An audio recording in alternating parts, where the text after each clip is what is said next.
In the heart of Africa, where the sun kisses the earth with a golden glow, a land of vibrant life and ancient traditions awakens. Dawn breaks, painting the sky in hues of orange and purple. Mist rises from the rolling hills, and the distant calls of awakening wildlife echo through the valleys.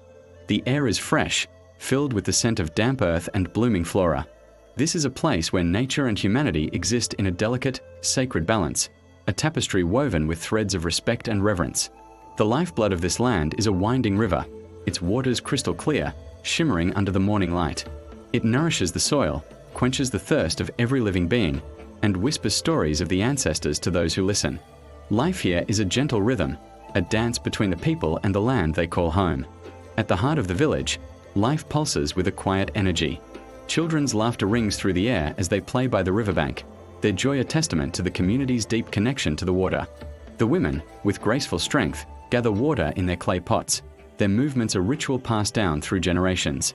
The men tend to the crops, their hands working the fertile soil with gratitude. Elders sit under the shade of acacia trees, their faces etched with the wisdom of ages, sharing stories that bind the past to the present. Every day is a celebration of life, a harmonious song sung by the people and the land. At the center of it all stands the mukuyu, the great sacred fig tree. Its roots run deep, intertwining with the very source of the river, its branches reaching for the heavens. It is more than just a tree. It is the guardian of the water, the link to the ancestral spirits, a living monument to the covenant between the people and the spirits of the land. But not everyone held this reverence in their heart. Thando, a young man full of restless energy and a modern cynicism, saw the ancient traditions as mere superstition. The sacred river speaks.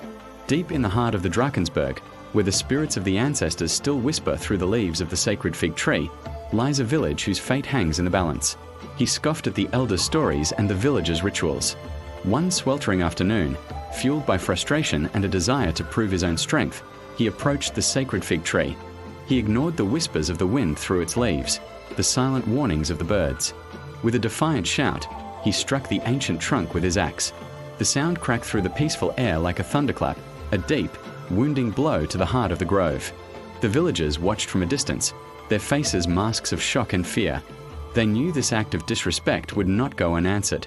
Thando, however, felt a surge of pride, mistaking desecration for power, unaware of the delicate balance he had just shattered. The consequences were swift and devastating. The very next morning, the river, once a vibrant, flowing artery of life, was gone. The riverbed lay exposed, a dry, cracked scar on the face of the earth. The life-giving water had vanished, leaving behind only silence and dust. Panic spread through the village like a wildfire. The crops began to wither under the relentless sun, their green leaves turning a brittle brown. The animals, their watering holes gone, grew weak, and their cries of thirst echoed the growing despair of the people. The laughter of the children was replaced by anxious murmurs. The harmony was broken. The land was crying out in pain, its life force draining away with the lost river. Thando watched the devastation unfold, a cold knot of dread tightening in his stomach. The weight of his arrogant act began to crush him, as he saw the suffering he had brought upon his own people. That night, sleep offered Thando no escape. He was plunged into a restless, terrifying dream. The world around him was a swirling vortex of shadows and ghostly light. From the mists, the faces of his ancestors emerged, their eyes not angry, but filled with a profound sadness and disappointment. They didn't speak in words, but their message was clear, flowing into his mind like a sorrowful river. They showed him visions of the land when the covenant was honored, a paradise of abundance and joy. Then, they showed him the future his actions had created, a barren wasteland, a ghost of a village haunted by thirst and famine. The sacred fig tree appeared before him, weeping tears of sap from the gash he had carved. The spirits danced around it, their movements a lament for the broken bond. Thando woke up in a cold sweat, his heart pounding with terror and a deep, soul-shattering remorse. Shaken to his core, Thando knew what he had to do. As the first light of dawn touched the parched land, he ran through the silent village, his bare feet kicking up dust. He didn't stop until he reached the hut of the village healer, an old woman named Namusa, whose eyes held the wisdom of 1,000 moons. He fell to his knees before her, the arrogant pride of yesterday washed away by a flood of guilt. With a trembling voice, he confessed everything: his foolish pride, his disrespect, his terrible act against the mukuyu tree. He poured out his heart, his words choked with tears of genuine repentance. Namusa listened patiently, her gaze penetrating his very soul. She saw not a defiant young man, but a lost child who had strayed from the path. She saw the sincerity in his regret. Nodding slowly, she told him that confession was the first step, but the spirits required more. They needed to see his remorse through action. A ritual of healing and atonement must be performed. The sun was high in the sky as Namusa, followed by a humbled Thando and the hopeful villagers, made their way to the silent riverbed. They gathered at the foot of the wounded fig tree. Namusa began the ritual, her voice a low, powerful chant that seemed to resonate with the earth itself. She lit sacred herbs, their fragrant smoke curling upwards, carrying their prayers to the spirit world. Thando, following her instructions, approached the tree. He gently placed his hands on the gash he had made, his touch no longer one of violence, but of care and apology. He offered libations of milk and honey, symbols of life and sweetness, letting them drip into the dry ground at the tree's roots. He spoke to the tree, to the river, to the ancestors, his voice raw with emotion. He promised to honor the old ways, to protect the sacred balance, to become a guardian of the land, not its destroyer. His repentance was no longer just a feeling. It was a vow, a sacred promise made before his people and the spirits.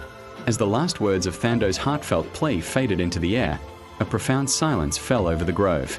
It was a silence filled with anticipation, with hope. Then, a miracle began to unfold.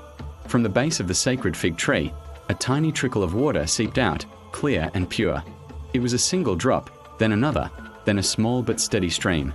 The water flowed over the dry, cracked earth, gathering strength and momentum. The villagers watched, breathless, as the trickle grew into a gurgling current, slowly but surely filling the empty riverbed. A collective gasp of awe and relief swept through the crowd. The water was returning. Life was returning. The river, the lifeblood of their land, was being reborn before their very eyes, a testament to the power of repentance and the forgiveness of the spirits. The river swelled, its song returning to the land, a melody of renewal and hope. Joy erupted in the village. Children splashed in the returning waters, their laughter once again echoing through the valley. The women filled their pots, their faces alight with gratitude.